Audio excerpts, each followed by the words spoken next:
perempuan goblok itu banyak sekali. Bukan karena dia perempuan, tapi memang tidak bisa dipungkiri orang-orang yang mau membela patriarki itu sendiri. Itu yang namanya perempuan goblok seperti itu. Banyak sekali di dunia ini. Paling gampang ya Makado gitu kan. Makado, Mukidi itu membela Amerika, negara paling eksploitatif. Kalian tahu sendiri lah kenapa Amerika harus membasuh muka, harus dibikin seolah-olah negara progresif. Karena secara struktural Amerika itu negara yang paling tidak progresif gitu. Negara yang paling akan menghancurkan dunia.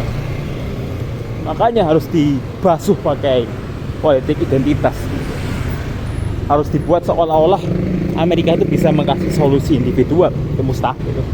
Solusi itu harus kolektif.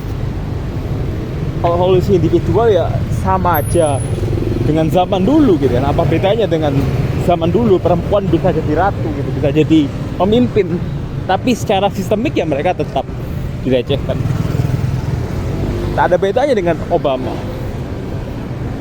jadi presiden, tapi ya orang-orang kulit hitam tetap didiskriminasi secara struktural. Itu jadi progresifnya sesuatu itu tidak dinilai dari individu gitu. Karena kalau nilainya dari individu gitu kan, kita tinggal cherry picking individual sukses dalam sejarah siapa aja ya kita ketemu. Tapi diskriminasi sejarah kan masalah kolektif gitu. Kenapa pernikahan itu diciptakan di zaman agrikultural begitu kan? Terus kita bilang, oh dulu ada perempuan yang nikah tapi bisa jadi serdadu gitu kan? Iya emang betul. Tapi ya gimana gitu pertanyaannya. Gimana secara umum gitu? Kenapa kalau misalnya zaman dulu itu progresif itu, kenapa zaman sekarang kayak gini? Itu pertanyaannya. Ya karena yang terjadi di zaman dulu itu cuma kejadian-kejadian individual. Dan memang ada bahkan di zaman dulu masyarakat yang egaliter secara sistemik, tapi bukan masyarakat yang selamat secara sejarah istilahnya ya, yang warisan sejarahnya itu awet. Tidak awet karena mereka digempur sama masyarakat yang kolonialis itu. Itu jawabannya. Jadi kita jangan bilang kalau Amerika memberikan solusi, itu omong kosong. Solusi Amerika itu ya tak ubahnya zaman dulu begitu kan. Bisa jadi ratu gitu, perempuan bisa jadi ratu, perempuan bisa jadi bajak laut. Itu sudah segala zaman ada begitu. Bukan tiba-tiba zaman Amerika baru perempuan bisa jadi kayak gitu. Itu omong kosong. Itu cherry picking. Itu historis itu.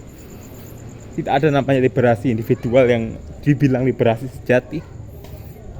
Apalagi dia ya, dari dulu sudah ada individual yang menonjol. Tapi yang namanya liberasi itu ya kolektif. Dan Amerika gak kasih itu.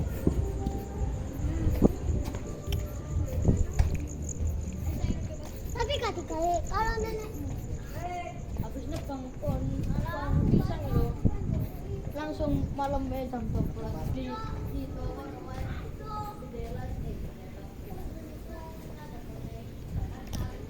Dengar apa kata anak itu kan, habis nebang pohon pisang lalu jam 12. Itu sebuah pepatah begitu. Pepatah menebang di malam hari. Itu yang dilakukan banyak sekali perempuan. Mereka menebang tanpa melihat, asal tebang saja. Pada akhirnya yang tertebang ya sembarang gitu, tidak ada jadinya.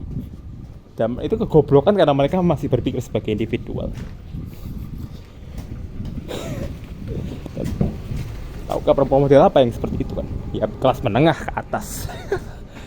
Karena kalau kita lihat emak-emak pengajian begitu kan, ini nggak bilang emak-emak pengajian itu bersih dari masalah gitu ya, banyak sekali masalah mereka. Tapi kita lihat lah yang paling akar rumput ya, emak-emak pengajian akar rumput, mereka yang paling kerja begitu. Bukan karena mereka tua juga, ini bukan soal senioritas juga gitu kan. Tapi lihatlah, mereka di bawah diskriminasi struktural masyarakat yang benar-benar patriarkis, mereka bisa kerja. Kenapa? Karena cara berpikir mereka kolektif. Itu yang lacking sama perempuan-perempuan middle class gitu ya. Jadi bukan perempuannya tapi kelasnya dia. Atau lakinya juga. Begitu kita jadi middle class, ya kita jadi nggak apa-apain. Lihat sendiri.